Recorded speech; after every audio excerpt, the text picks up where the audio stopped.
Hey, on Sky News, we have Labor figures, we have Liberal figures. I just had Bill Shorten on my show. So does the commentators ABC and hosts as well. We have Peter Credden, we have Stephen Conroy, but on the ABC there are no or virtually no Conservative hosts. Well, I'm not here to debate whether. But should there be? Have you encouraged this as during your tenure on the board?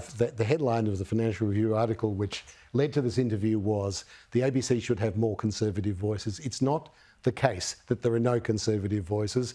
I don't know how the allegation. Who is Conservative at the ABC? Well, it depends what you call Conservative. Who do you think is a Conservative host on the ABC? I'm not going to name names, not for good reason. Because there are none. No, that's not the case. That's not the case. But I would say, except for Tom Switzer.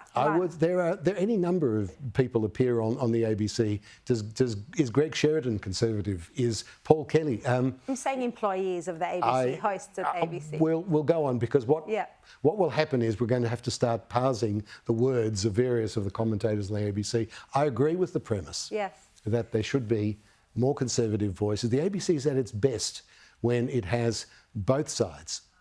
And sometimes it's easy and sometimes it's not so easy. There are some questions on which it's easy to say, well, there are two sides, Labor and Liberal in an election, yes and no in the Voice campaign. But there are many other issues where it's not so perfectly clear who's one side and who's the other, and issues have all kinds of degree of nuance.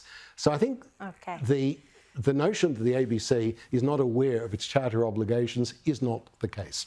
All right. Thank you very much for your time, Joe Gersh. It's my pleasure. I appreciate having the conversation Anytime. with you. Thank you. Here in Sydney.